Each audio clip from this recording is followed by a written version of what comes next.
One of the world's most Googled questions today might very well be, what is the best diet for diabetes? What is the best diabetes diet? If you do literally type that into Google, you're going to find thousands and thousands of articles and diets telling you how you ought to eat. The most obvious answer, and probably the most widely agreed upon, is that as a person with diabetes, we should decrease the carbohydrates in our diet. For some people, if you're currently eating 400 grams of carbs a day, decreasing just by 100 is an awesome goal and a significant reduction. Doctors in type 2 diabetes often recommend a diet of around 150 grams of carbs a day. Paleo diets, on the other hand, have you eating less than 50 grams of carbs a day. Atkins, Dukan diet. So, should you follow an extreme low-carb diet? Maybe. When it comes to diabetes management, it absolutely makes a difference. The less carbs you're eating, the less glucose is in your body, the less insulin you need. The easier it is to manage your blood sugar. Is it worth a try? Sure, maybe, if you want to. But just beware that it's not necessary to go that extremely low and still get the benefits of a lower carbohydrate diet.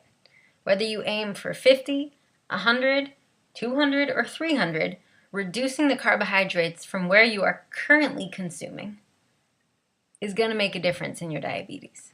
Aiming for perfection, aiming all the way down there for 20 carbohydrates a day, for many people that's too extreme. And inevitably, you may find yourself binging on carbohydrates 2 weeks down the road because you've been depriving yourself of them so severely and so suddenly in that attempt to follow an extremely low carbohydrate diet.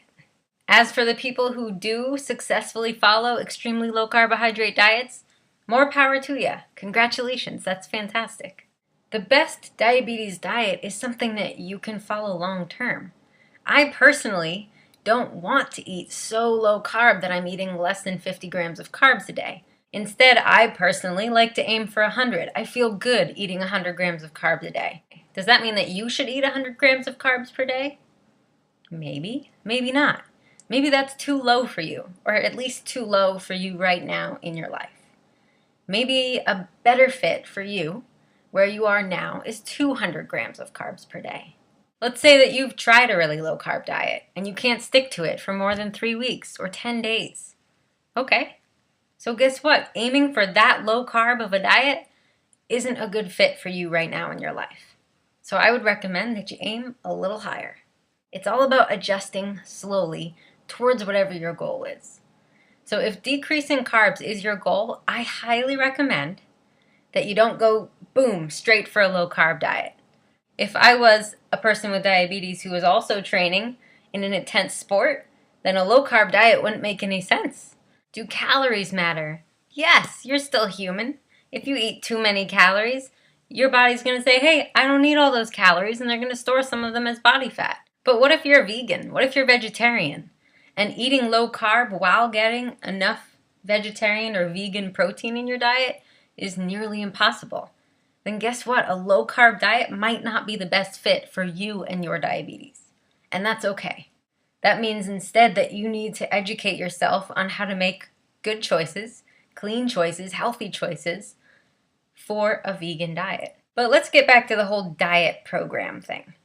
Because on certain diets, if there's a brand name and it's been trademarked and you've registered for it and you've bought their books, it's going to tell you that you've got to eat like this day in and day out, and you can't break the rules. Personally, and in my experience as a health coach, I highly recommend that you plan to break the rules. Just because we're diagnosed with diabetes doesn't mean that suddenly our sweet tooth goes away. Doesn't mean that suddenly we don't crave French fries like non-diabetics do. It does mean that eating in moderation and being really careful around those kinds of foods is extra super important. The goal is not to be perfect. The goal is to figure out how you can create your life around food while still feeling nourished, while avoiding feeling super deprived, which will lead to binging and out of control eating on the foods that you've been trying to avoid.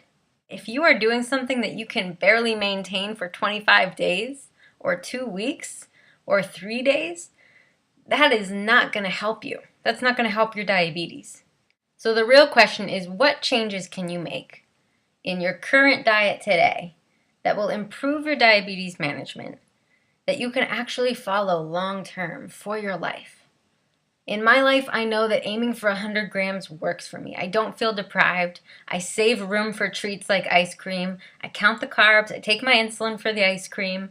I'm managing my diabetes well while enjoying some ice cream now and then.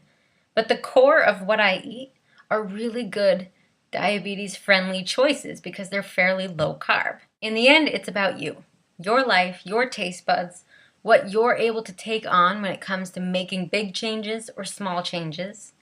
If you'd like to look more closely at your current relationship with food around life with diabetes and how you think about food and behave around food, check out my newest book, Emotional Eating with Diabetes.